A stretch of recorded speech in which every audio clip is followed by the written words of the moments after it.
Me he dedicado al periodismo durante los últimos 11 años de mi vida. Durante este tiempo ejercí el oficio en las más diversas facetas de la prensa tradicional, ejerciendo como corresponsal de un pequeño periódico digital, presentador de radio, columnista de algunos de los más importantes diarios de mi país natal y de diversas cadenas de televisión internacional. Siempre y sin excepción hice de la palabra mi arma favorita en la lucha contra toda forma de injusticia y sometimiento. Jamás, y repito, jamás permití que nadie me diga lo que tengo que decir y menos aún lo que tengo que callar. Y por esa misma razón conocí todas las formas de censura, pero al mismo tiempo me gané la confianza de mi público, que sabe perfectamente que nunca defendí a ningún político ni me vendí por fama, dinero o poder. Elegí el camino más largo y por eso creo que soy un buen periodista, porque metiendo mis narices donde nadie más quiere hurgar, logré que este canal, mi propio medio de comunicación, pese a la escasez de recursos, haya llegado a decenas de millones de espectadores a lo largo y ancho del mundo, abriéndoles los ojos sobre las verdades incómodas que no encuentran en absolutamente ningún otro sitio. Aquí coseché los logros de una década de esfuerzos y sacrificios, a través de la cual advertí de todas las formas posibles que el mundo se encaminaba a la distopía totalitaria que hoy es nuestro presente y lamentablemente nuestro pan de cada día. Pero debo decirte a vos que estás mirando que cada minuto que pasa se hace más arduo y más difícil cumplir con mi deber. En este año hemos revelado información sensible que no solo trastorna al gobierno de la Argentina, al de España, al de México, sino también a sus patrocinadores, los hombres más siniestros y poderosos del planeta, cuya mayor apuesta es el protagonista de este documental, Joe Biden, de la mayor amenaza que ha enfrentado nuestra especie. Y desde que profundicé en esta línea de investigación, las cosas se pusieron más turbias que nunca. He recibido amenazas de muerte, e incluso se las han enviado a mis amigos, como mi querido Ricardo Iorio, un veterano diputado, antiguo miembro de una organización terrorista de izquierda. Publicó en el principal diario del régimen, me incluyó en la lista negra de los disidentes enemigos del régimen, instando a la justicia a investigarme y perseguirme por desestabilizar al gobierno de lacayos al que él obedece, contando la verdad. Asimismo, el presidente se muestra cada vez más obsesivo por negar lo obvio y bajarle el precio a mi trabajo, que a la luz de las pruebas lo condena. Pero nada de esto me doblegó y entonces mis enemigos redoblaron la apuesta. A mediados de septiembre, un grupo de profesionales hackeó este canal con el único fin de eliminarlo y silenciarme. Y gracias a ustedes, a la presión del público, lo recuperamos. Aunque YouTube, qué casualidad, ya no le envía notificaciones ni siquiera a nuestros propios suscriptores.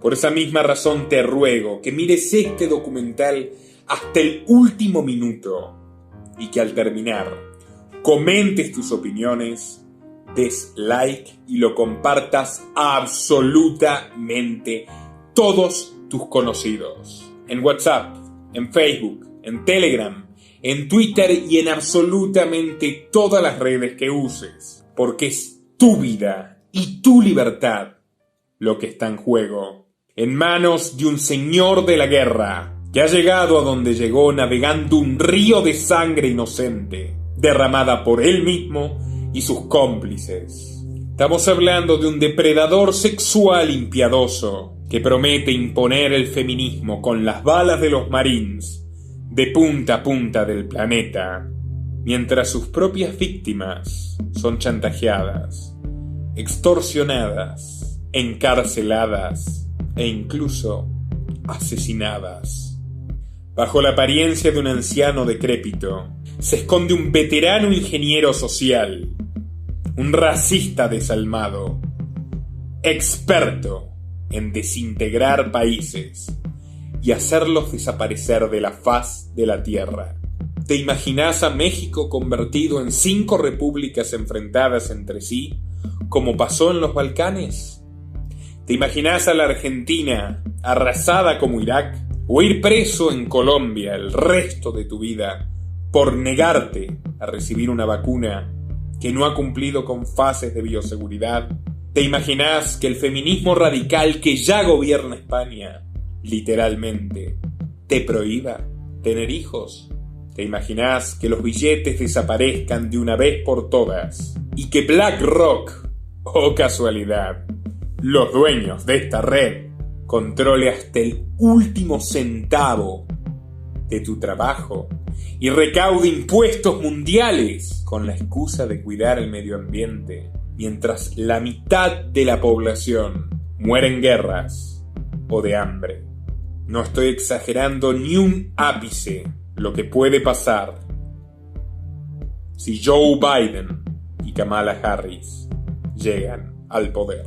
Hoy te revelaré con la rigurosidad de siempre quiénes son realmente estos personajes y sus más oscuros secretos. Y lo hago no solo porque esta sea tal vez la última bala en mi guerra personal por la verdad, sino también por un hombre mucho más íntegro que yo, por el periodista más valiente de nuestra época, que como David contra Goliat pudo poner contra las cuerdas a estos mismos demonios que enfrentamos, y está pagando el precio con su propia vida.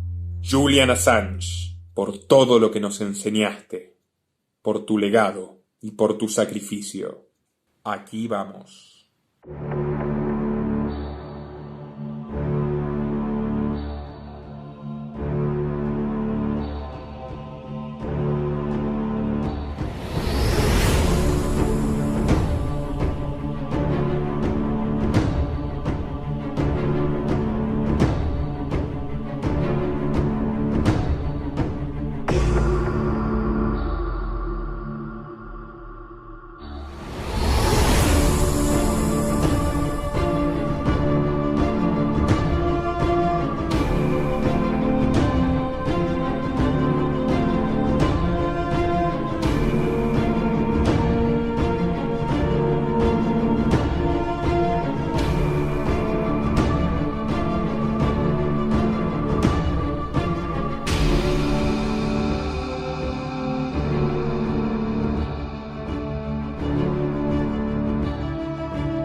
Este canal depende de tu apoyo.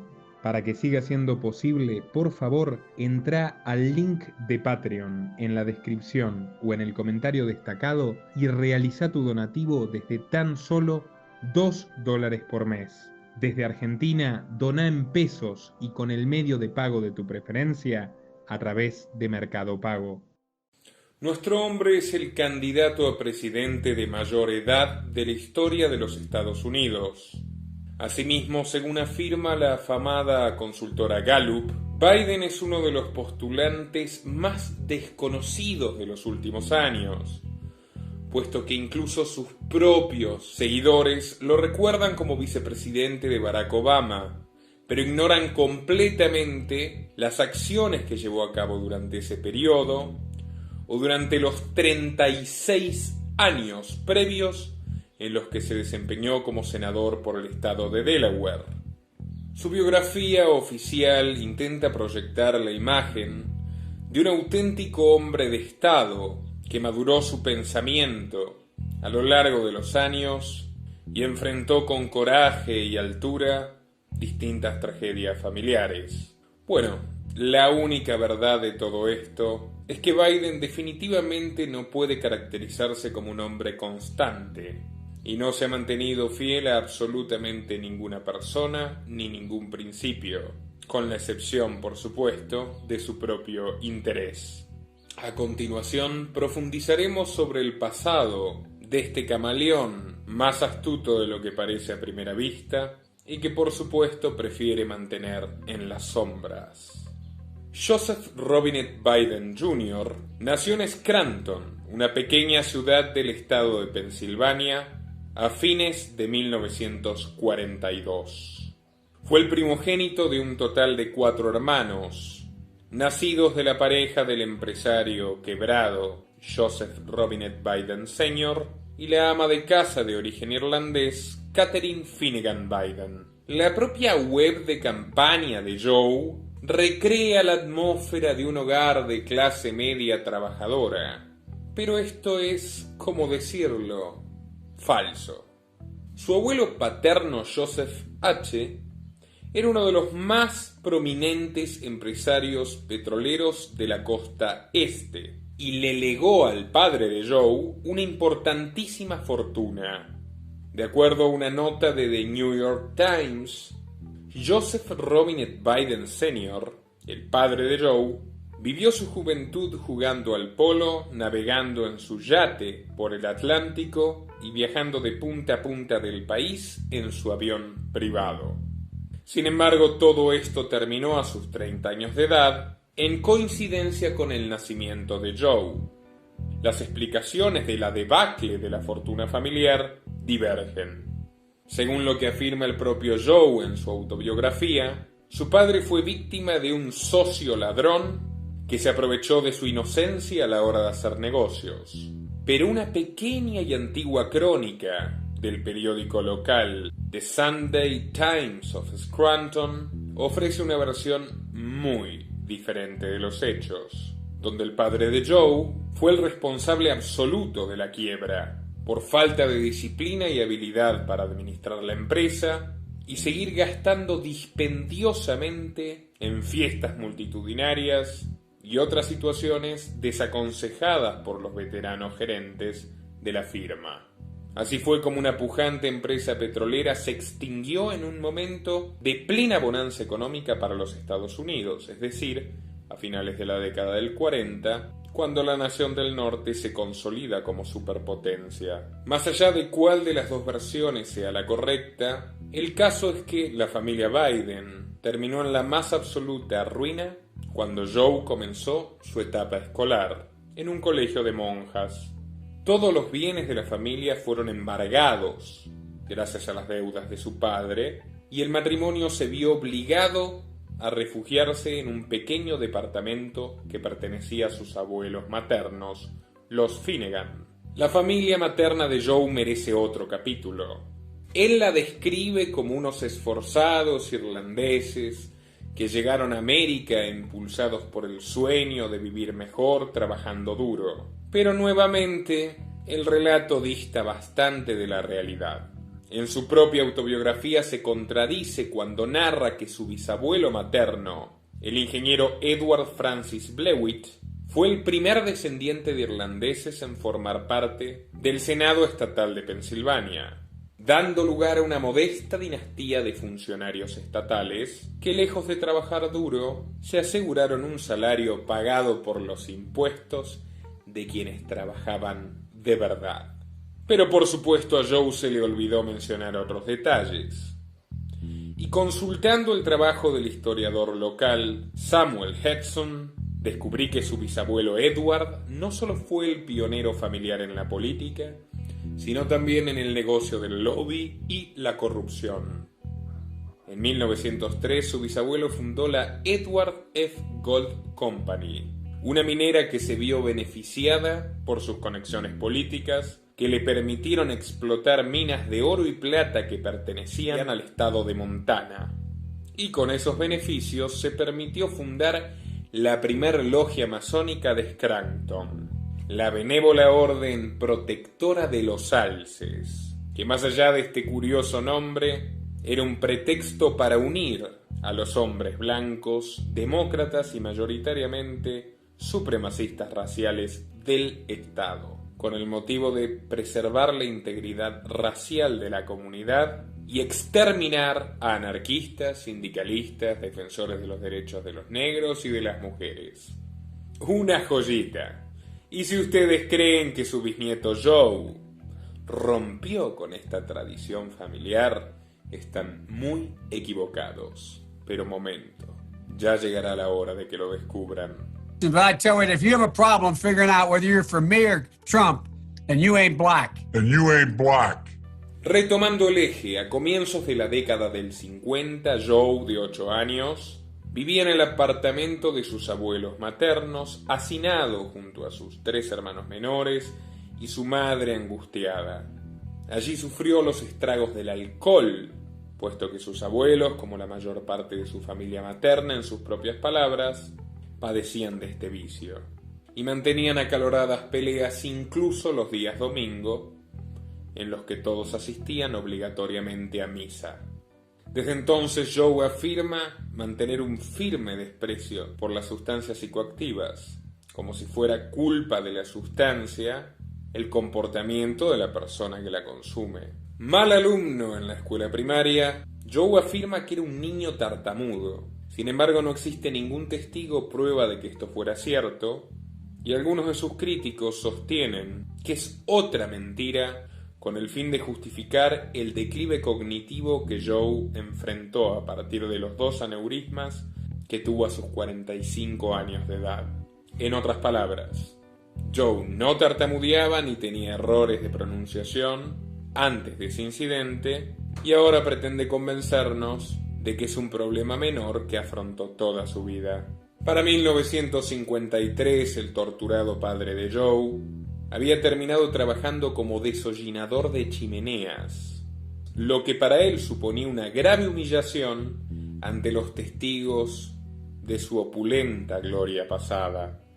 Por eso mismo, y endeudándose otra vez, decidió mudarse con su familia al estado vecino de Delaware, donde los bajos impuestos y la facilidad para hacer negocios le permitió fundar su propia concesionaria de autos usados.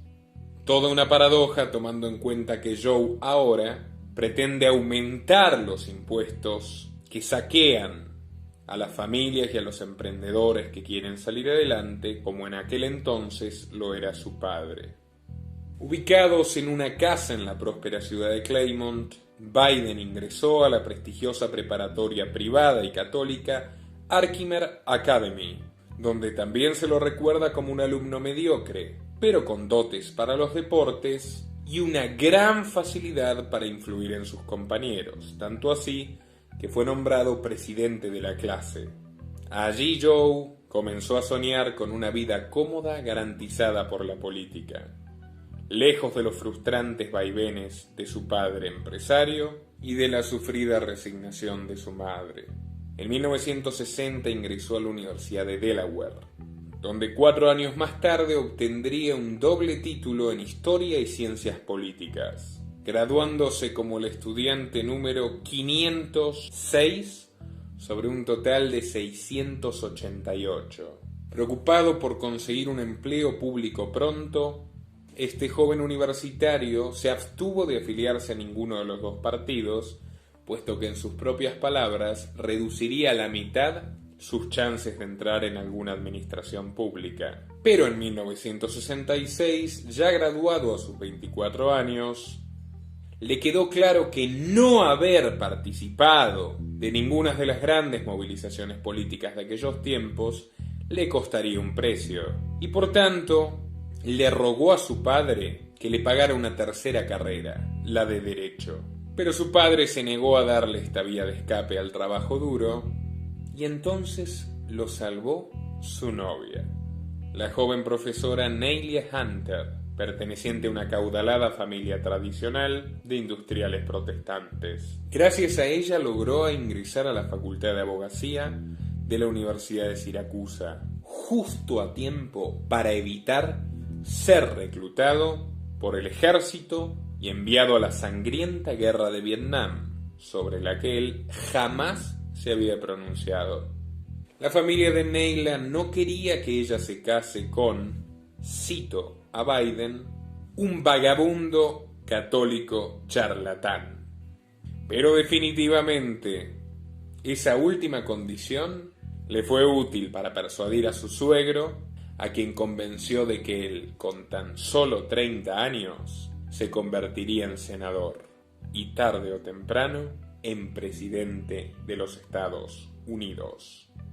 A los pocos meses terminaron casándose en las Bahamas, y lo cierto es que Joe le prestaba tan poca atención a sus estudios que tan solo en el primer año de la carrera de Derecho fue sorprendido plagiando flagrantemente un famoso estudio de legislación comparada, del cual robó 5 páginas para un trabajo propio. Según el Washington Post, estuvo al borde de ser expulsado, pero por influencia de su suegro, que era donante de la institución, reprobó el curso pero pudo finalizar la carrera. Ya en 1968, y en el puesto 76 de un ranking de 85. Muchos años más tarde, Biden le mentiría a sus votantes afirmando que era un alumno destacado, algo que Donald Trump le enrostró en la cara en el último debate presidencial. Newsweek says Biden actually went to school on a half scholarship, ended up near the bottom of his class, and won only 1 degree, not 3. So you said you went to Delaware State, but you forgot the name of your college. You didn't go to Delaware State. You graduated either the lowest or almost the lowest in your class. Don't ever use the word smart with me. En 1968, a los 26 años, Joe se mantenía distante de sus padres, e incluso de su propia fe católica, y asistía regularmente a la celebración presbiteriana junto a sus suegros. Allí fue donde conoció a William Prickett, abogado y político republicano, quien se había mantenido como un firme opositor a las leyes antirracistas de Kennedy, y le facilitó el ingreso a su estudio de abogados y al Grand Old Party. Biden participó junto a su jefe de la campaña a la gobernación del republicano Patterson, esperando ser recompensado con un pequeño puesto en la administración. Pero a falta de una respuesta satisfactoria, inmediatamente después de la victoria de Patterson, Biden sorprendió a todos, reciclándose bajo el ala de Sidney Balick, otro prestigioso abogado, pero demócrata, y líder de un foro que pretendía renovar a la dirigencia de los demócratas luego del fracaso en las urnas. Brevemente, Biden traficó información sensible que había obtenido trabajando para la campaña republicana, y así al año siguiente, él y Balick lograron ingresar al Consejo del Condado de Newcastle y a la Asamblea General de Delaware, respectivamente. Nada más asumir su banca como concejal, el joven Joe creó su propia firma de administración inmobiliaria, Biden & Walsh Company, tomando como clientes a los principales propietarios perjudicados por el proyecto de ampliación de la carretera interestatal 95. De esa forma, este nuevo líder demócrata se aseguró financiamiento y apoyo permanente, bloqueando una iniciativa que favorecería a los empresarios locales y, ante todo, a los numerosos desempleados. Pero todo esto en nombre de la defensa de los más débiles y de los vecindarios de Wilmington. Para las elecciones de 1972, Biden contaba con 29 años de edad, ninguna experiencia real en el sector privado y una hermosa familia propia de una publicidad, con su joven esposa embarazada y 2 niños pequeños. Y ante un partido local muy debilitado, se hizo con lo que siempre esperó: la candidatura a senador por Delaware. Una batalla que parecía perdida antes de empezar, puesto que le tocaba enfrentarse con el republicano Caleb Boggs, ex gobernador del estado, 2 veces senador y héroe de la Segunda Guerra Mundial. Sin embargo, el curso de la historia dio un vuelco inesperado. El joven Biden contrató al aún más joven publicista político Patrick Cadell, y explotando todos los recursos de su familia falsificando su pasado y prometiendo un firme activismo contra la guerra. Retengan este dato: el 7 de noviembre de 1972, por un escaso margen de votos, el joven Joe llegó al Senado de los Estados Unidos, inaugurando una etapa central en su vida que nos permitirá entender a la perfección cómo se avanza en los oscuros y siniestros laberintos de la élite. Tal y como les dije, Joe explotó al extremo el marketing familiar. Durante todo el año 72, su esposa y los pequeños Beau, Hunter y la recién nacida Naomi vivieron sacándose fotos, asistiendo a meetings e incluso acompañando al padre de familia en sus encuentros callejeros con los votantes. Según el propio Biden, Neilia le dijo en noviembre que estaba tan contenta por su victoria como por el hecho de volver a una rutina normal.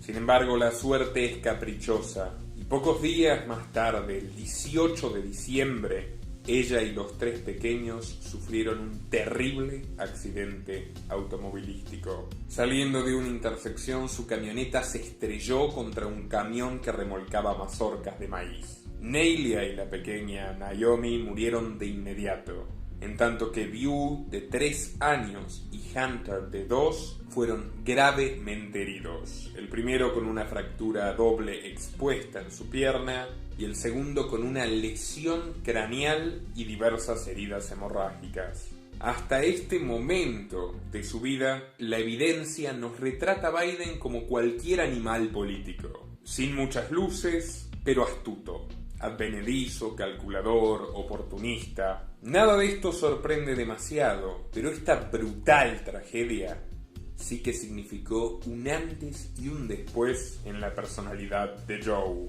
Definitivamente transgredió un límite donde la ambición por el poder acabó con cualquier otro tipo de sentimiento humano. El senador electo perdió a la mitad de su familia en tan solo una tarde y estuvo muy cerca de perderla toda. Biden asegura que en las noches posteriores del accidente vagaba, como si estuviera ebrio, por los barrios marginales de Wilmington buscando pelea con alguna pandilla. Todo esto mientras sus hijos estaban internados y con muy mal pronóstico. Al respecto dice que atravesó una profunda crisis espiritual, que llegó a odiar a Dios y a considerarse víctima de un castigo absolutamente inmerecido. Todo esto es comprensible, e inclusive que hoy relate que estuvo a punto de suicidarse.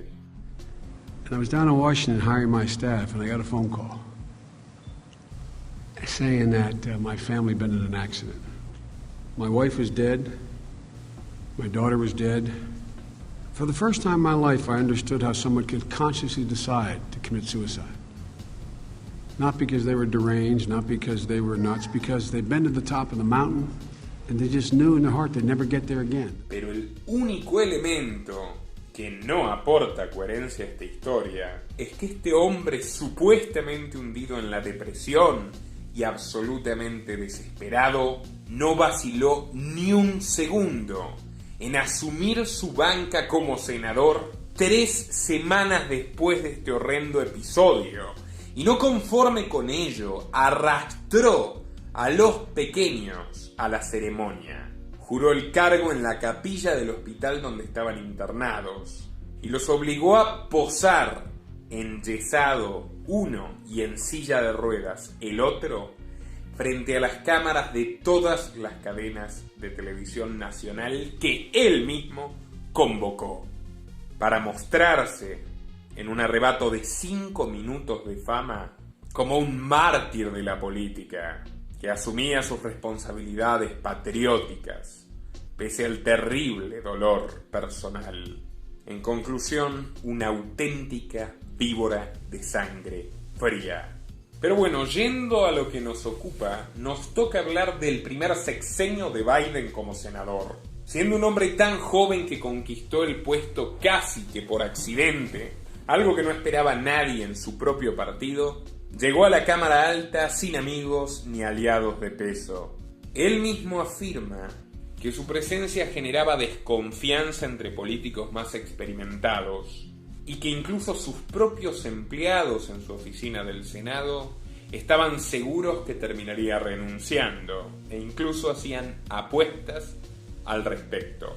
Pero Joe, si bien no es dueño de una mente brillante, sí es capaz de tomar decisiones rotundas y construyó una estrategia basada en 2 pilares para permanecer en su puesto y garantizarse la reelección. El primer pilar consistió en ganarse la confianza de la mayor cantidad de votantes posibles, sea como sea. Y en ese sentido, votó numerosas veces para aumentar las ayudas a los desempleados, los subsidios a los pobres, etc. Pero al mismo tiempo se negó una y otra vez, y sostuvo esta postura a lo largo de todos sus años como senador, a cambiar el régimen especial de Delaware para las empresas, que algunos de sus pares demócratas consideraban abusivas y diseñadas para las mafias, los evasores fiscales e incluso una competencia desleal contra el resto de los estados de la Unión. Entonces Biden tomó la cómoda postura de favorecer un mayor gasto por parte del gobierno federal, pero asegurarse de que Delaware siga cobrando impuestos bajos para obtener mayores inversiones, lo cual lo congraciaba tanto con los habitantes del estado como con las grandes corporaciones que se instalan allí, que son la mayoría de las más poderosas en Estados Unidos. Pero hasta aquí no hay nada especialmente polémico, salvo que ahora en 2020 propone justo lo contrario. ¿A quién creerle? Poor kids are just as bright and just as talented as white kids. Wealthy kids. Poor kids are just as bright and just as talented as white kids. Pero si seguimos la lista de sus acciones legislativas en esta dirección, descubriremos que Joe Biden, el mismo Joe Biden que hace campaña abrazado a su antiguo jefe, Barack Obama, se convirtió en un paladín de la discriminación contra los niños negros. Tal como lo oyen. Ese anciano que hoy acusa a Donald Trump de ser un nazi trasnochado, tiene una larga trayectoria como supremacista blanco, que lo llevó incluso a ser elogiado por el mismísimo líder de la secta de asesinos del Ku Klux Klan. Pese a que en su campaña electoral del año 71 Biden había apoyado la integración de estudiantes afroamericanos y estudiantes blancos, ya en el Senado sorprendió a absolutamente todos, aliándose al ultraderechista republicano Jesse Helms. Ambos impulsaron la revocación del título 6 de la Ley de Derechos Civiles de Kennedy. Siendo más claros, Biden buscó por todos los medios eliminar los autobuses escolares que compartían niños negros y niños blancos, luego los gastos federales para garantizar escuelas mixtas e incluso defendió que los niños negros tenían que ir únicamente a escuelas para negros que queden cerca de sus casas y mantenerse lejos del resto de los ciudadanos. Un fascista en toda regla. Podría decirse que Biden le hizo honor a los orígenes esclavistas de su partido, pero lo cierto es que esta fue una acción verdaderamente demagógica y transgresora, luego de que los demócratas asumieran la bandera de la defensa de los derechos raciales. Entonces este joven muchacho trabó amistad y se granjeó la simpatía de todos los senadores sureños, tanto demócratas como republicanos, que en su mayoría, por cierto, le doblaban la edad, pero que con su experiencia y sus posiciones de privilegio en distintas comisiones, lo cobijaron e integraron rápidamente al club de los senadores más influyentes. You got a real dilemma, Mr. President. I can't go every day, can I? Which you like better, these or these? Joe, they're the same. They capture different moods. Joe, I need some focus here. Comes in there during aviator time, thinks everything... I'm sorry, what's that? I said, Mr. President, that you had to be practical. And look, you can drive again, you're going to need a license. You love sports, why don't you volunteer to work for one of the teams around here? Este canal depende de tu apoyo. Para que siga siendo posible, por favor, entra al link de Patreon en la descripción o en el comentario destacado y realiza tu donativo desde tan solo $2 por mes. Desde Argentina, dona en pesos y con el medio de pago de tu preferencia a través de Mercado Pago. Asimismo pudo vincularse con la CIA, que todos recordarán ha sido sobradamente vinculada con el asesinato de Kennedy, y le sirvió a lo largo de su vida para coleccionar información de sus rivales y usarlas en campañas sucias. Asimismo, defendiendo el cruel régimen de segregación racial, se garantizó el apoyo de los votantes derechistas de Delaware, vistiéndose además como un cruzado a favor de las dos vidas, llegando al punto incluso de reprobar el uso de anticonceptivos.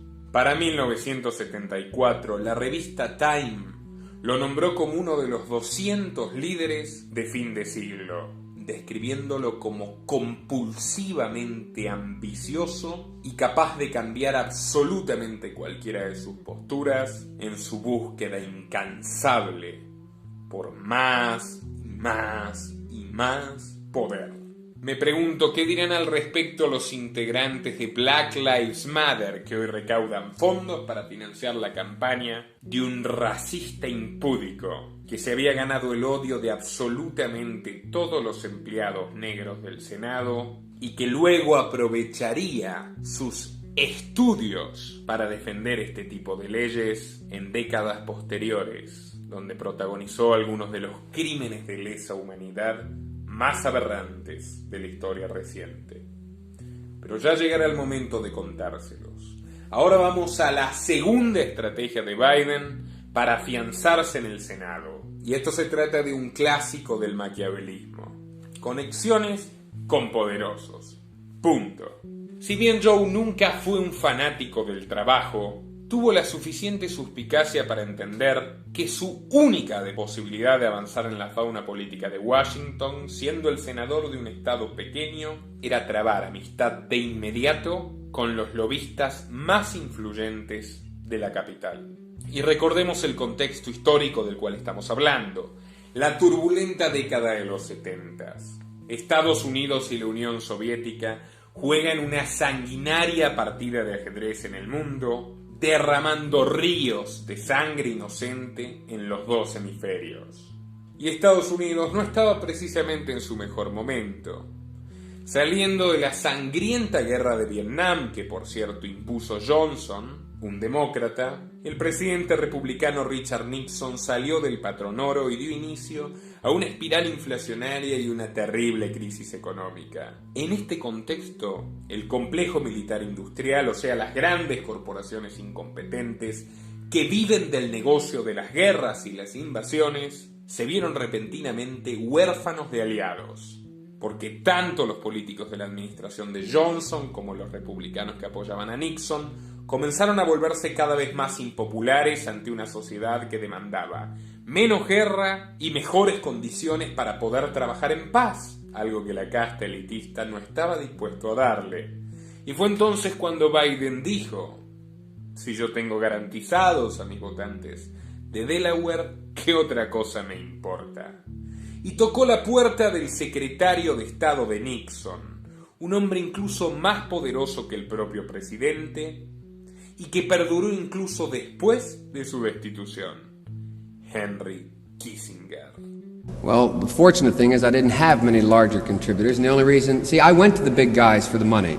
I was ready to prostitute myself and the... Voluntario de Kissinger para respaldar cualquier tipo de acción bélica en la Cámara Alta, logró ingresar al Council of Foreign Relations, el principal lobby de política internacional del planeta, donde banqueros, empresarios armamentísticos, fabricantes de vehículos y de tecnología militar diseñan los lineamientos que los funcionarios y legisladores de Estados Unidos deben seguir para cumplir con sus planes de negocios y mantener su hegemonía imperial.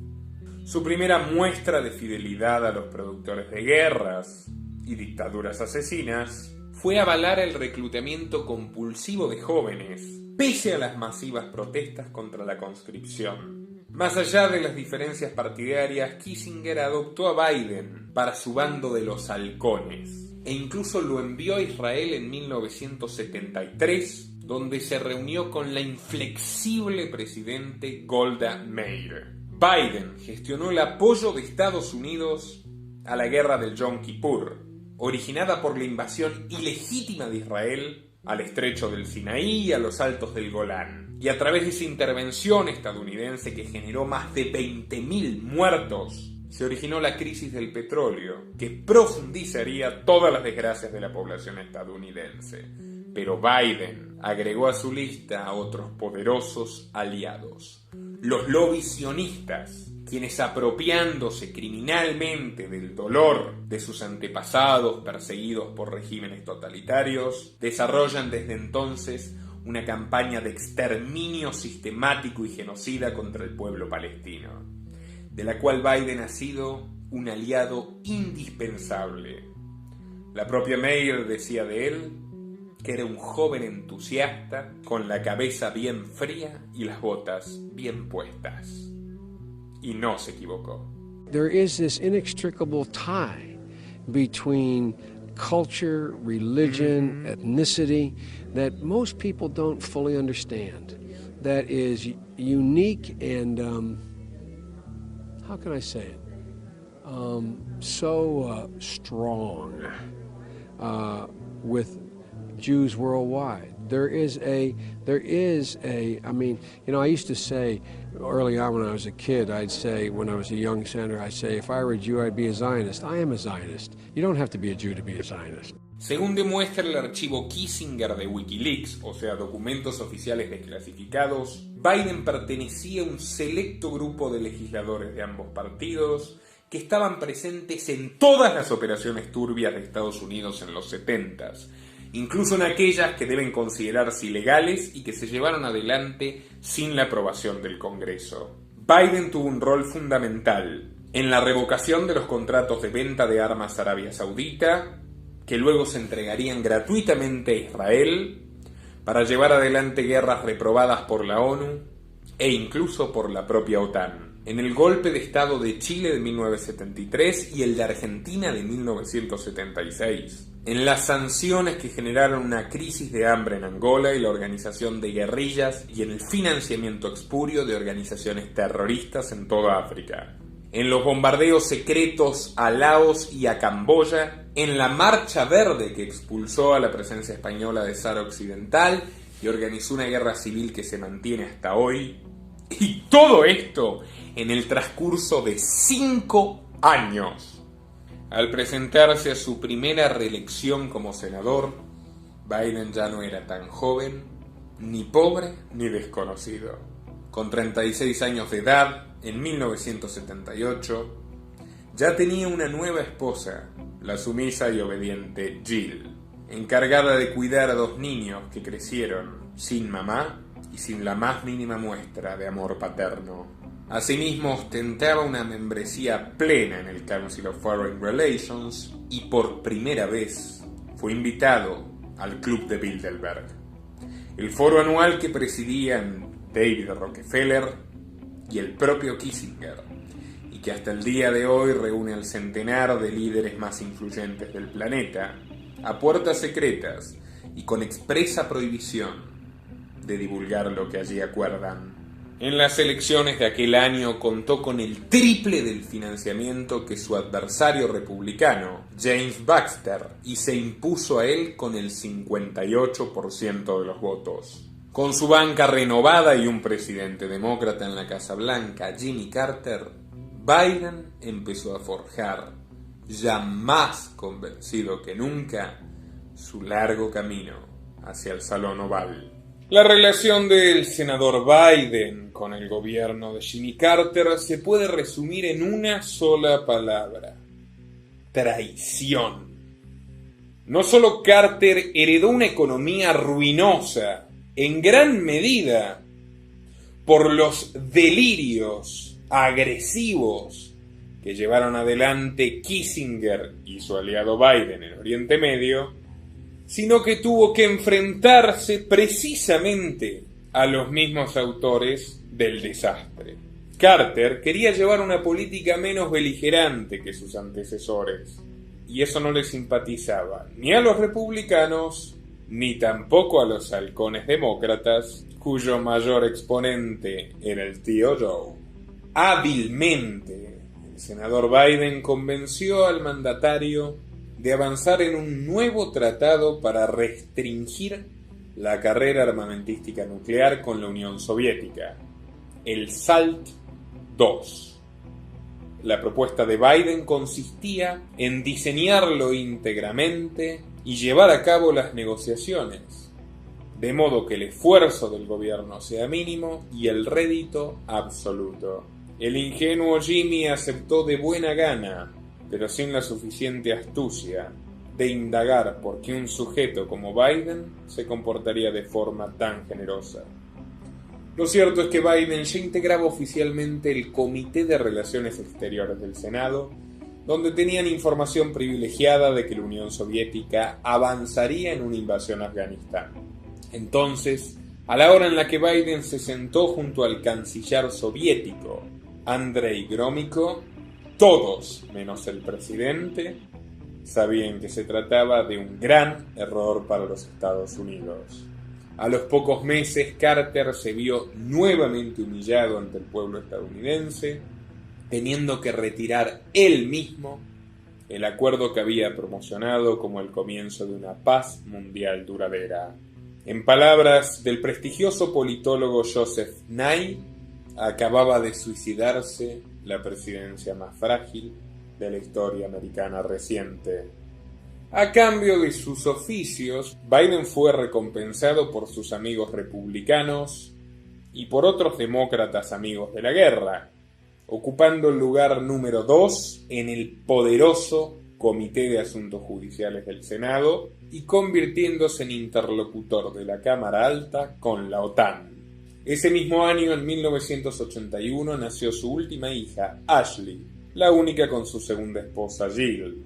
Y cabe destacar que sus jóvenes niños, Beau y Hunter, no solo padecían por la ausencia de su madre muerta y la de su padre, que se pasaba la vida en Washington, sino que fueron severamente educados y se los condenó desde muy temprano al deber de formar parte del ejército y arriesgar sus vidas solo para propiciarle a su padre, que pudo evitar esa trágica suerte, otro beneficio político. 30 años más tarde, el eterno candidato, una vez más, borró con el codo lo que había escrito con la mano, pretendiendo convencernos de que era un padre abnegado y sensible, que viajaba 3 horas diarias por tren a su ciudad natal. Pero en aquellos momentos, sin embargo, se jactaba ante la prensa de dormir de lunes a lunes en su oficina. La década del 80 comenzó con el estrepitoso fracaso de Carter en su intento de reelección ante el republicano Ronald Reagan, un exponente de la renovación que se propuso desde el día 1 acabar a como dé lugar con la amenaza comunista. En sintonía con ese nuevo viraje de la administración nacional, Biden trazó una alianza estratégica con el entonces diputado republicano John McCain, quien más tarde se convertiría en uno de los mejores amigos de su vida. I'm a Democrat.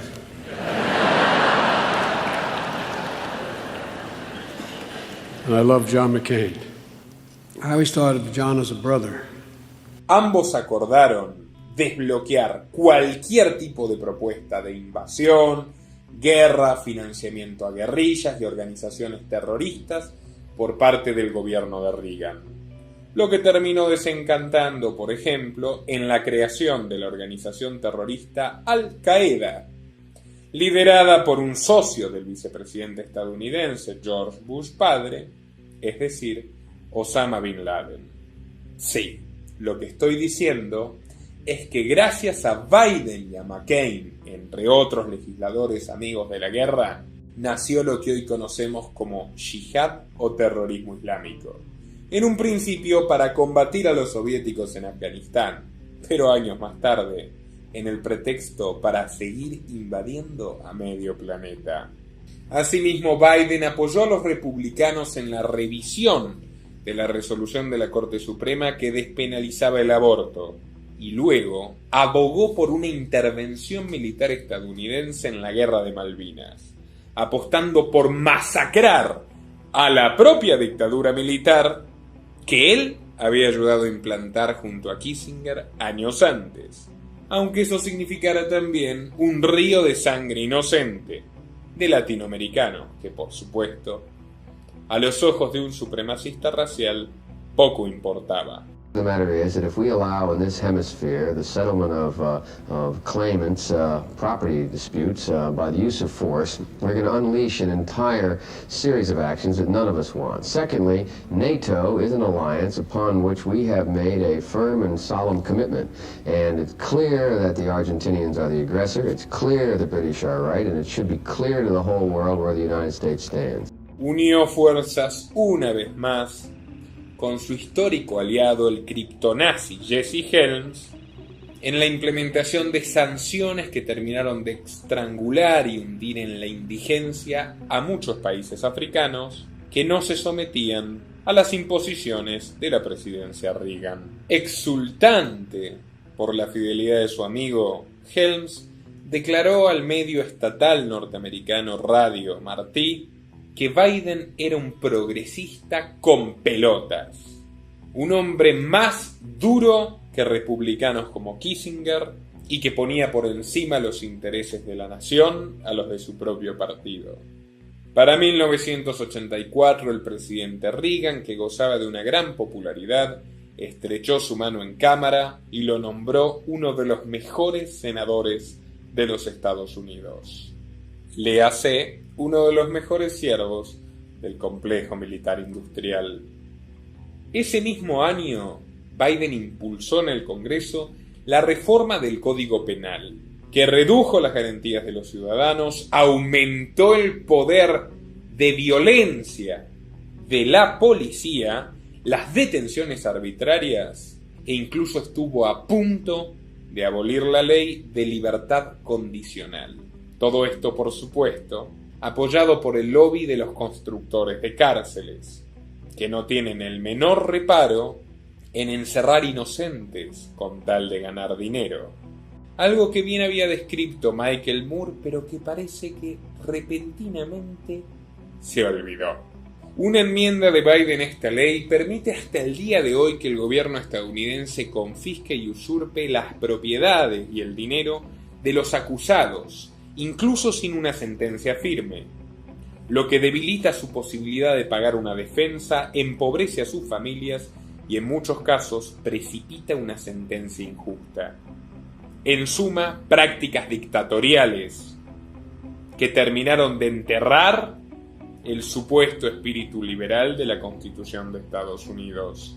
No conforme con esto, 2 años más tarde, Biden lanzó su ley contra el abuso de drogas, una iniciativa inflexible que hasta el día de hoy ha significado el encarcelamiento de 1.250.000 consumidores y pequeños comerciantes pacíficos, beneficiando únicamente a los grandes cárteles del narcotráfico asociados con la DEA y a la mafia judicial de los Estados Unidos, con la que por supuesto se vinculó mejor que nadie.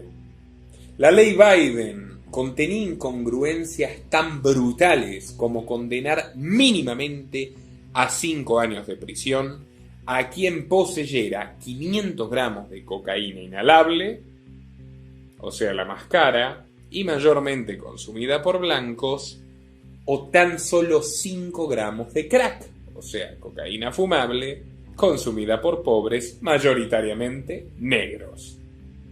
Una instancia racista dentro de una ley totalitaria que solo sirvió para aumentar la delincuencia y fortalecer al crimen organizado mientras se destruyó de por vida a cientos de miles de inocentes que murieron en las cárceles o están muriendo en este mismo momento. algo que constantemente le han recordado los pocos dirigentes negros del Partido Demócrata que conservan su dignidad. Mr. Thurman? Aye. Mr. Hatch? Aye. Mr. Simpson? Aye. Mr. Grassley? Aye. Mr. Spector? No. Mr. Humphrey? Mr. Biden? No. Nuevamente victorioso, Biden incursionó en su tercer mandato consecutivo como senador de Delaware frente a candidatos republicanos débiles puestos a propósito para facilitarle su reelección. A esas alturas era más querido por Reagan que por su propio partido, pero al mismo tiempo se le temía por contar con una agenda propia que incluía conexiones con todo el mundo, incluyendo al Likud de Israel y a la nobleza británica. Del mismo modo, Biden era conocido por sus sucesivas traiciones y operaciones contra sus antiguos socios y jefes. Pero pese o gracias a esta deplorable condición, se hizo con la presidencia del Comité Judicial del Senado en enero de 1987. Con 45 años de edad y rebosando de confianza en sí mismo, se lanzó a conquistar su sueño más ambicioso. El 7 de junio de ese mismo año, en la estación de tren de Wilmington, lanzó públicamente su carrera para la postulación presidencial demócrata en las elecciones del año siguiente. Como era de esperarse, su campaña fue, por robo descarado, la mejor financiada de todas. Contó con aportes de la industria armamentística, de los banqueros del Club de Bilderberg, del mismísimo David Rockefeller en persona e incluso de aportantes históricos del Partido Republicano como los hermanos Koch y el jovencísimo millonario Bill Gates, que acababa de constituir la sede de Microsoft en el estado de Delaware. Como jefe de campaña convocó otra vez a Patrick Cadell, quien ya era el encuestador más cotizado de los Estados Unidos y se desempeñaba como gerente de marketing de Coca-Cola.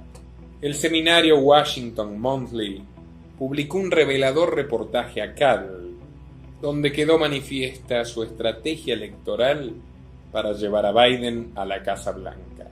El especialista sostuvo que el mayor punto a favor de Biden era al mismo tiempo su peor desgracia, es decir, ser un hombre del establishment. En palabras de Cadell, las elecciones se ganan conquistando el voto de los indecisos, de quienes no están afiliados ni simpatizan por ningún partido.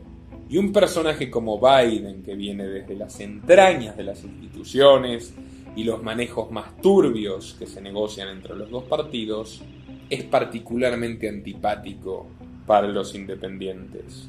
En consecuencia, Biden se vio forzado a disimular un personaje que nada tenía que ver con él. Y ya sabemos que la mentira y la tergiversación son palabras fundamentales en su diccionario cotidiano.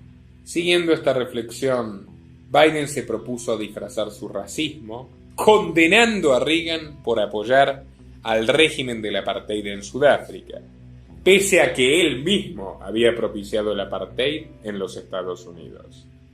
También juró ante el público que él había participado de las movilizaciones por los derechos de los negros, y fue inmediatamente desmentido por el mismísimo hijo de Martin Luther King. Redobló la apuesta plagiando un discurso de John Fitzgerald Kennedy, una figura antagónica y opuesta a todo lo que Joe representaba. Y no conforme con eso, también plagió un párrafo entero de un discurso de Robert Kennedy, el difunto hermano del difunto presidente. Biden recorría día tras día todas las ciudades del país, abordando a los peatones y tratando de mostrarse lo más empático posible con ellos. De ese modo, juró haber sido uno de los mejores estudiantes de su clase, algo que definitivamente estaba dramáticamente lejos de la realidad. Escándalo tras escándalo, El fin de su proyecto llegó de la mano del plagio completo al discurso del político laborista británico Nick Kinnock, llegando a afirmar que sus antepasados habían padecido trabajando en las minas de Pensilvania, cuando en efecto sus antepasados eran magnates mineros, masones o magnates petroleros, pero no precisamente obreros que padecían del trabajo físico. Why is it that my wife, who's sitting out there in the audience, is the first in her family to ever go to college? Why is Gladys the first woman in her family, in 1,000 generations, to be able to get to university? My ancestors who worked in the coal mines in northeast Pennsylvania and come up after 12 hours and play football. 8 hours underground, and then come up and play football. Para sus rivales, en especial para el gobernador de Massachusetts, Michael Dukakis, fue extremadamente sencillo destruir sus aspiraciones presidenciales a fuerza de archivos. Y para septiembre del 87, Biden compareció a las cámaras nervioso y enojado, comunicando que abandonaba la carrera presidencial por culpa de las operaciones en su contra que habían exagerado sus errores pasados, como por ejemplo el fraude en la Universidad de Derecho. Este hombre volaba muy alto y cayó muy fuerte. Podría decirse que tuvo una cucharada de su propia medicina. Unos meses después, en febrero de 1988, Biden estaba al borde de la locura, ferozmente deprimido y víctima de ataques de pánico que incluso, según algunas lenguas suspicaces, lo habían llevado a alucinar con su esposa muerta. En esas condiciones sufrió 2 aneurismas cerebrales que lo llevaron al borde de la muerte. Y desde entonces, Joe Biden no volvió a ser la misma persona. 1988 fue un año bisagra en la biografía de Joe Biden. Quienes le conocen afirman que si bien siempre tuvo un carácter fuerte, la precipitada debacle de su campaña presidencial lo convirtió en un hombre deliberadamente hostil, agresivo, que gritaba en lugar de hablar, y estaba tan frustrado y tan furioso que delegó todas las negociaciones clave de su gestión en el Comité Judicial del Senado a asistentes y senadores de menor rango. Tenía 45 años de edad, una relación distante con su esposa y sus 3 hijos, recluidos en Delaware bajo la estricta supervisión de su hermano Frank, quien a su vez comenzaba a darle más dolores de cabeza por su alcoholismo y el uso irresponsable del dinero que Biden le enviaba desde Washington. A mediados de febrero, Joe comenzó a sentir un persistente dolor en el cuello, que con el paso de los días se terminó convirtiendo en parálisis. Y una tarde, trabajando en su despacho, sintió, con terror, que ya no era capaz de formular una frase coherente, y al querer escribir un mensaje de ayuda, apenas pudo esbozar garabatos inentendibles. Se llama afasia, y fue el segundo aviso, casi fatal, de 2 aneurismas, uno hemorrágico, que estuvieron al borde de matarlo. El senador se desmayó, sus asistentes llamaron a una ambulancia y fue internado de inmediato en el centro médico militar Walter Reed, donde Trump fue recientemente ingresado por el coronavirus. El cuadro de Biden era gravísimo. Se sometió a una cirugía de alto riesgo, en la cual a su vez sufrió un aneurisma pulmonar, y el parte médico indicaba un altísimo grado de posibilidades de sufrir un deterioro cognitivo y motriz a consecuencia de este suceso. A la luz de los hechos, ni su supuesto tartamudeo infantil, ni ninguna otra de las explicaciones que él intenta dar ahora, explican mejor el penoso espectáculo de este veterano político ante las cámaras. This is my little sister, Valerie, and I'm Jill's husband. Oh, no, you switched on me. This is my wife, this is my sister. I'm Jill Biden's husband, and I work for Cedric Richmond. Look me over. If you like what you see, help out. If not, vote for the other guy. Give me a look, though, okay? We choose truth over facts. I'm beginning to see why your wife left you. Wait. It's self-evident. All men and women created by go. You know the thing. and she never yields. Mr. Vice President, your opponent in this election, President Trump, has made your mental state a campaign topic. And when asked in June if you'd been tested for cognitive decline, you've responded that you're constantly tested in effect because you're in situations like this on the campaign trail. But please clarify specifically, have you taken a cognitive test? No, I haven't taken a test. Why the hell would I take a test? Come on, man. That's like saying before you got in this program, if you take a test where you're taking cocaine or not, what do you think, huh? Before you got in this program, if you take a test where you're taking cocaine or not, what do you think, huh? To President Trump, who brags about his tests and makes your mental state an issue for voters. Well, if he can't figure out the difference between an elephant and a lion, I don't know what the hell he's talking about. Did you watch that? Look, come on, man. I know you're trying to goad me, but I mean, I'm so forward looking to have an opportunity to sit with the president or stand with the president in debates. There can be plenty of time. And by the way, as I joke with him, I shouldn't say it. I'm going to say something I probably shouldn't say. Anyway, I am very willing to let the American public judge my physical and mental my physical as well as my mental fitness. My physical as well as my mental fitness. We should be making those masks. We should be moving on those ventilators. We can do that. Why doesn't he just act like a president? That's a stupid way to say it. You know, Donald Trump was asked on... Sorry. Go ahead. No, probably best I don't. I just can't figure the guy. It's like watching a yo-yo. I shouldn't have said it that way. It's like watching... It feels that way. I want to ask... I tell you what, I'm so darn proud. And those poor people who have lost, anyway. Durante 7 meses permaneció internado, negándose insistentemente a renunciar a su banca y a ser reemplazado en el comité judicial. Según sus propias memorias, prácticamente no habló con nadie y se pasaba los días y las noches mirando el techo de su habitación y reflexionando sobre su futuro político. Al recibir el alta, Biden redujo al mínimo sus intervenciones públicas. Nunca fue el mejor de los oradores, pero desde entonces quedó impedido de poder hilvanar un discurso coherente, sin olvidos o errores garrafales. Por primera vez en su vida adulta, Biden dejó de soñar con la presidencia y comenzó a relajarse en sus labores, compartiendo fiestas con lobistas que antes lo visitaban solo en privado, y vinculándose incluso con nuevas figuras polémicas que rodeaban a la élite demócrata, como el joven proxeneta Jeffrey Epstein.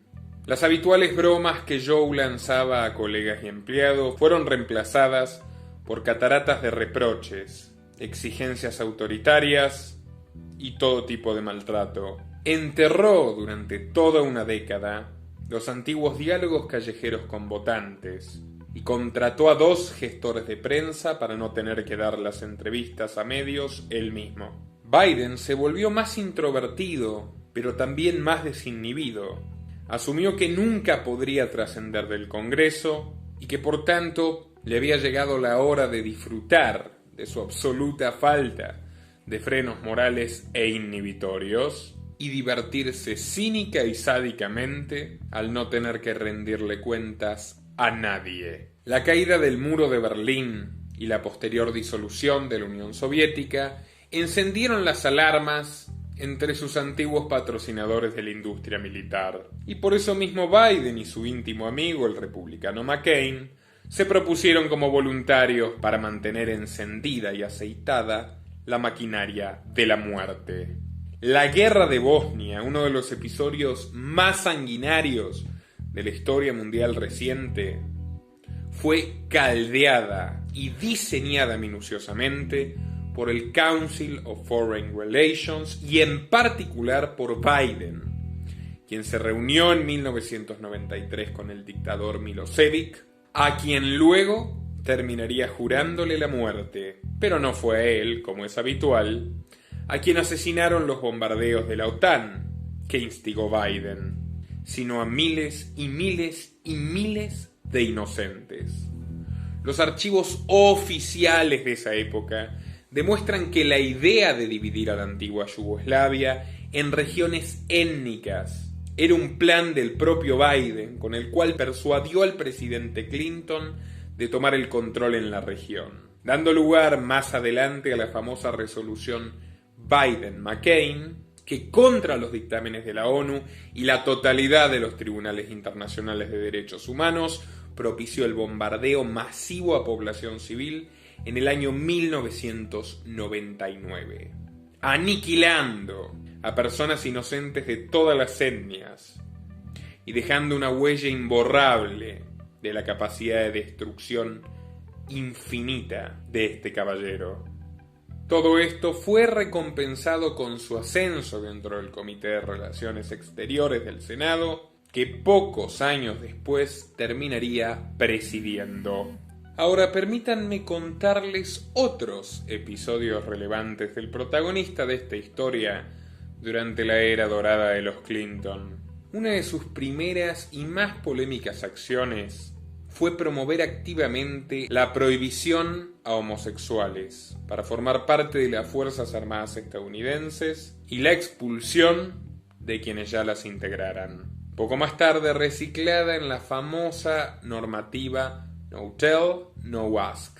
Asimismo, Biden lideró la iniciativa legislativa que prohibía al gobierno federal estadounidense aprobar cualquier tipo de matrimonio entre personas del mismo sexo. Nada de esto resultaría curioso si no fuera porque Obama eligió a su vicepresidente 2 décadas más tarde para comunicar la federalización del matrimonio gay y que el actual candidato presidencial de los demócratas se propone como un cruzado de los LGBT, llegando a afirmar incluso que los niños trans de 8 años de edad deben ser castrados y dejados en paz, si ese es el deseo de sus padres progres. The idea that an 8-year-old child or a 10-year-old child decides, I decided I want to be transgender. That's what I think I'd like to be. It'll make my life a lot easier. There should be zero discrimination. And what's happening is too many transgender women of color are being murdered. De supremacista blanco a estrella de Black Lives Matter, de homófobo recalcitrante a héroe rosa. ¿Cuántas son las facetas de este siniestro camaleón que pretende convertirse en amo y señor de nuestros destinos? Convertido en un alfil de la presidencia de Clinton, en 1994 lanzó la ley penal más violenta de la historia de Estados Unidos. La organización no gubernamental The Innocence Project resume las consecuencias de esta famosa ley Biden en la triplicación de detenciones de estadounidenses, lo que a la larga causó que Estados Unidos sea el país con la mayor cantidad de población encarcelada de la historia de la humanidad, no solo cuadruplicando a los prisioneros de la dictadura comunista china, sino ganándole en proporción a los regímenes de Hitler y Stalin. Todo esto gracias al aumento de las penas, la incorporación de todo tipo de delitos sin víctimas y contravenciones que facilitan el encarcelamiento de las personas e incluso la pena capital. Porque sí, gracias a Biden, cientos de inocentes fueron condenados a muerte, pese a que ahora jure y perjure que nunca fue su intención, que fue un simple error de criterio. Pero una de cal y una de arena, ese mismo año, en el 94, Biden apoyó la primera medida progresista de sus 30 años de función pública. No solo la apoyó, sino que la redactó. Me refiero a la Ley de Violencia contra la Mujer. La primera en su tipo, que luego se replicaría en el resto del mundo, de punta a punta. No podía ser de otra forma, viniendo de Biden, trajo consigo restricción de derechos y libertades. Con activo patrocinio y supervisión de la Fundación Soros, que ya era clave en la construcción del poder de la pareja Clinton, Biden le puso su firma a un proyecto profundamente liberticida y autoritario, que fomenta la denuncia falsa contra hombres inocentes, declarándolos culpables antes de que se demuestre lo contrario. Al revés que lo que dictan todas las constituciones de Occidente, empezando por la norteamericana.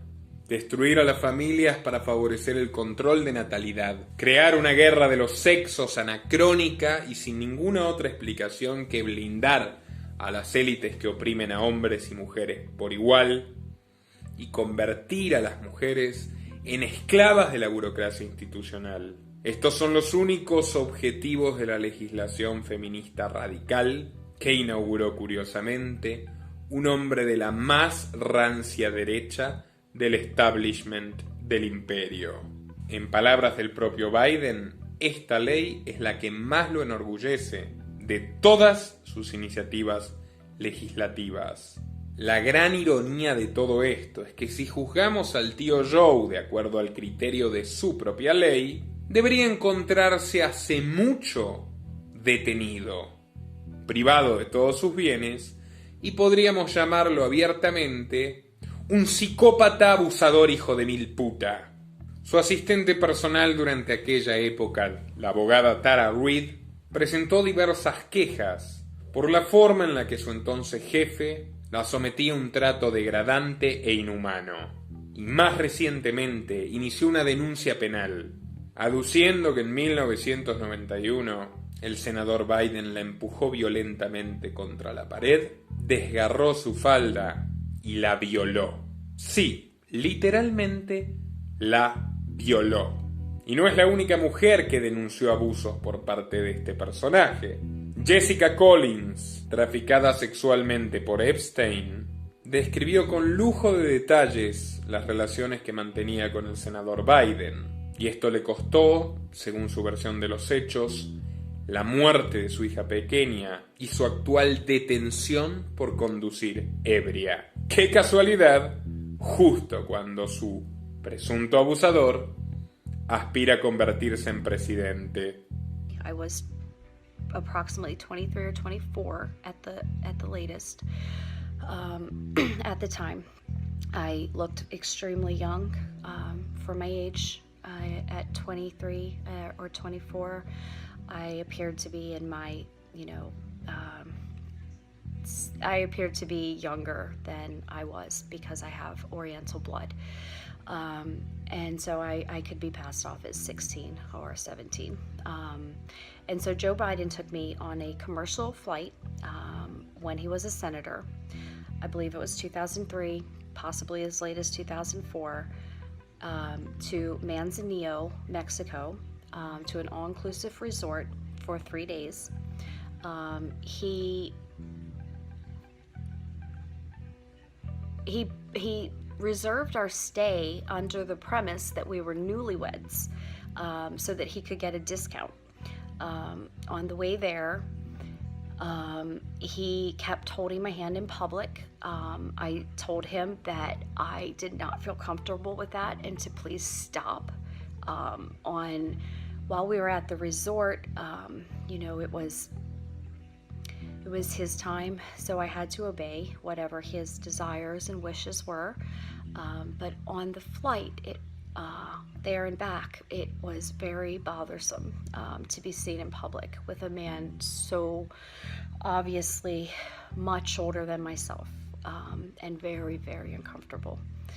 And so I requested that he stop, and he would not stop. He kept doing it. He did it on the flight back, and he told me verbatim, "Good luck getting back without a passport." He didn't pay me at that time. He tried to leave me in Mexico. I've also lived in New Mexico. So he tried to leave me in Mexico and told me, he said, good luck getting back without a passport, because I didn't have a passport at all. And so the flight was commercial. It was a smaller airplane. We were sitting together.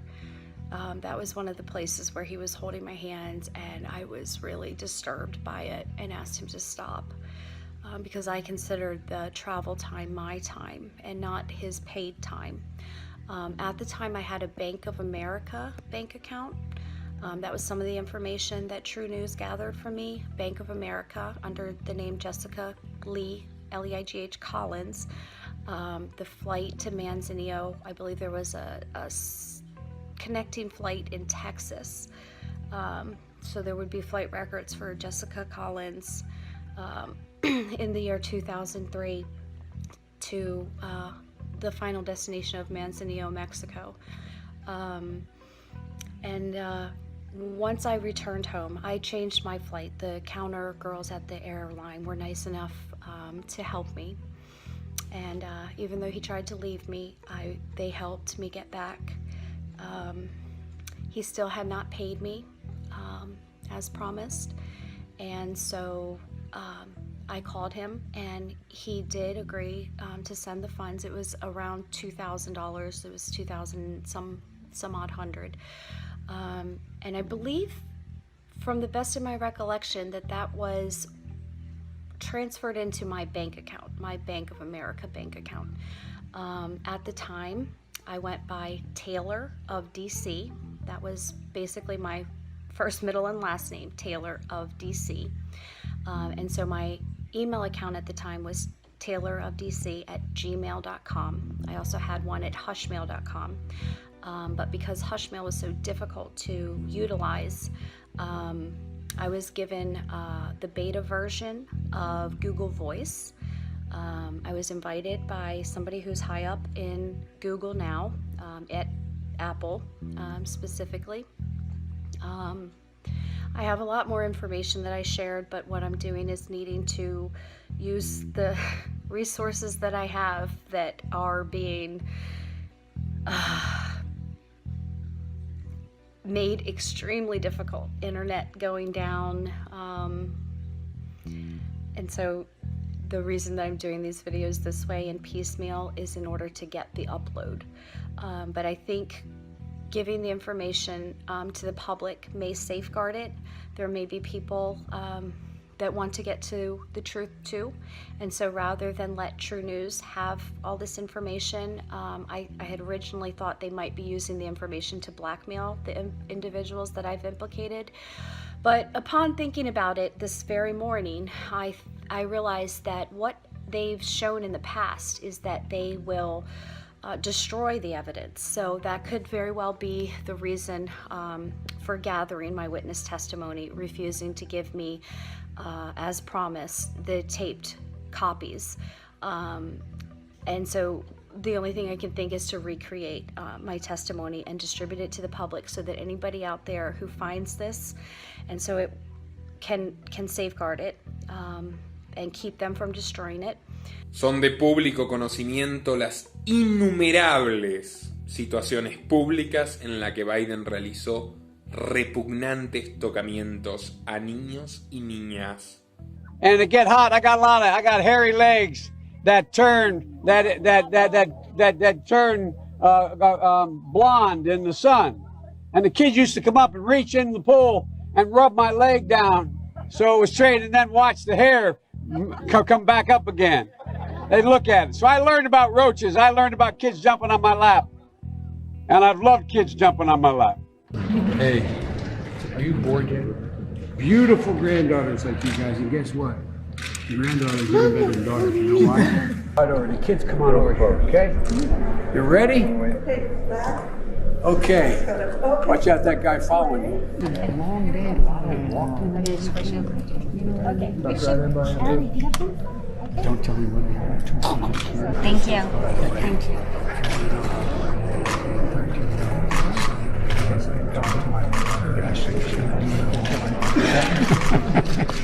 What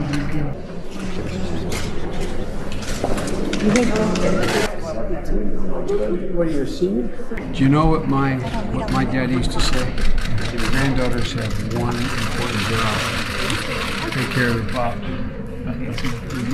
Y todo esto en medio de polémicas que vinculan a su hermano James a la propiedad de una isla más que cercana a la de su viejo amigo Jeffrey. A su vez, desde el Senado, Biden lideró la defensa del presidente Clinton en el escándalo Lewinsky, tratando de mitómana a la becaria y diciendo primero que Clinton era acusado falsamente y luego de que se demostró que Clinton había mentido, que esto no tenía relevancia para la nación. Su lealtad al nefasto Bill y al nuevo mecenas George Soros le valió generosos nombramientos de sus hijos, Hunter y Bew, en la administración pública nacional, y a su vez le permitió blindar en 1999 a su desastroso hermano Frank, que en una ensoñación etílica y manejando un Jaguar alquilado con el dinero de Joe, atropelló por diversión a Michael Albano, padre soltero que resultó asesinado por el delirium tremens del hermano de Biden, que se salvó de la cárcel y de pagar la indemnización de $1 millón que la justicia determinó para sus huérfanos. Los huérfanos de Albano suplicaron a Joe Biden que colabore con el pago de la sentencia, pero este se negó una y otra vez. ¿Qué más podíamos esperar de él? Y señores, este ha sido tan solo un resumen de las primeras 3 décadas de Joe Biden en el mundo de la política. Pero en la segunda entrega trataremos asuntos de mucho mayor importancia y actualidad. Su desempeño en las guerras de Irak y Afganistán, su vicepresidencia, clave en el diseño de la gestión Obama por parte de los lobbies más siniestros, su vínculo directo con la pandemia que nos tiene a todos encerrados, sus nexos con China, la corrupción familiar y otro sinfín de episodios sanguinarios y siniestros. Todo esto acompañado de la maniobra fraudulenta con la cual pretende garantizarse el triunfo en las elecciones y el rol de Kamala Harris, una vicepresidenta que tiene todas las chances de reemplazar a este diabólico ángel de la muerte. Por todas estas razones, por favor, suscríbanse a nuestro canal dando clic a la campanita de activar todas las notificaciones. Comenten este video y compártanlo a absolutamente todos sus conocidos. Y repito, atentos a la segunda parte, que es mucho, pero mucho más impactante aún. Agradecemos también que colaboren económicamente con nuestro proyecto para poder seguir haciéndolo posible. Y nos vemos muy pronto con el resto de las verdades que el poder quiere ocultarte. Este canal depende de tu apoyo. Para que siga siendo posible, por favor, entra al link de Patreon en la descripción o en el comentario destacado y realiza tu donativo desde tan solo $2 por mes. Desde Argentina, dona en pesos y con el medio de pago de tu preferencia a través de Mercado Pago.